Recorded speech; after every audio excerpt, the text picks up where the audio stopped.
Satyabama Institute of Science and Technology, Chennai and Sriperumbudur.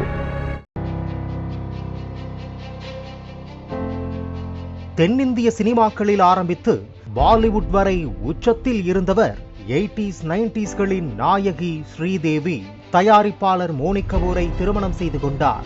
கடந்த 2018ஆம் ஆண்டு திடீரென உயிரிழந்தது இந்திய சினிமாவையே அதிர்ச்சிக்குள்ளாக்கியது.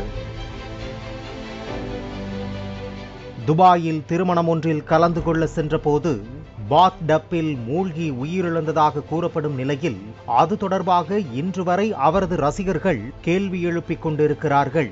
அதுவும் ஸ்ரீதேவியின் மரணம் குறித்து சமூக ஊடகங்களில் பல்வேறு தகவல்களை கூறிய யூடியூபர் தீப்தி பின்னிதி மீது மும்பையைச் சேர்ந்த வழக்கறிஞர் சாந்தினி ஷா என்பவர் புகார் கொடுத்ததை அடுத்து கடந்த ஆண்டு சிபிஐ வழக்கு பதிவு செய்தது. அதாவது தீப்தி பின்னிதி வீட்டில் சோதனையிட்டு அவரது செல்போன்கள், லேப்டாப்களை பறிமுதல் செய்தது. ஸ்ரீதேவி மரணம் தொடர்பாக பிரதமர் மோடி, மத்திய அமைச்சர் ராஜ்நாத் சிங் ஆகியோரின் கடிதங்கள், ஐக்கிய அரபு அமீரகத்தின் ஆவணங்கள் என தீப்தி வெளியிட்டது அனைத்தும் போலியானவை என சிபிஐ குற்றம் சாட்டியது.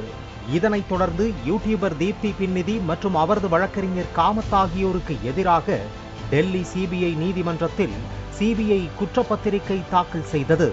தனது மூத்த மகள் ஜான்வி கபூர் சினிமாவில் அறிமுகமான நேரத்தில்தான் ஸ்ரீதேவி திடீரென உயிரிழந்தார். இந்த நிலையில்தான் ஹிந்தியில் வெளியான தடக் என்ற படத்தின் மூலம் பாலிவுட் சினிமாவில் அறிமுகமானார் ஸ்ரீதேவியின் மகள் ஜான்வி கபூர்.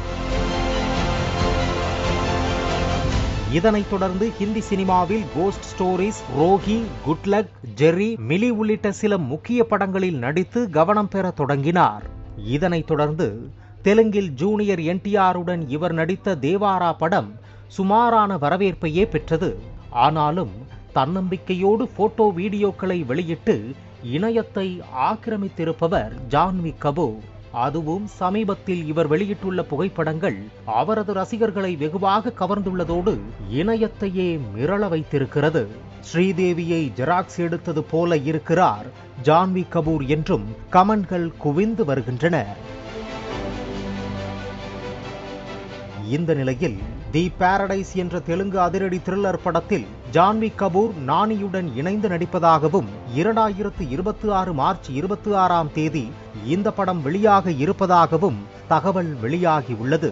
ஆனால் இவர் நடிக்கும் படங்களை விட இவர் சமூக வலைத்தளங்களில் வெளியிடும் புகைப்படங்கள் தான் ரசிகர்கள் மத்தியில் பெரும் வரவேற்பை பெற்று வருகின்றன. Satyabama Institute of Science and Technology, Chennai and Sriperumbudur.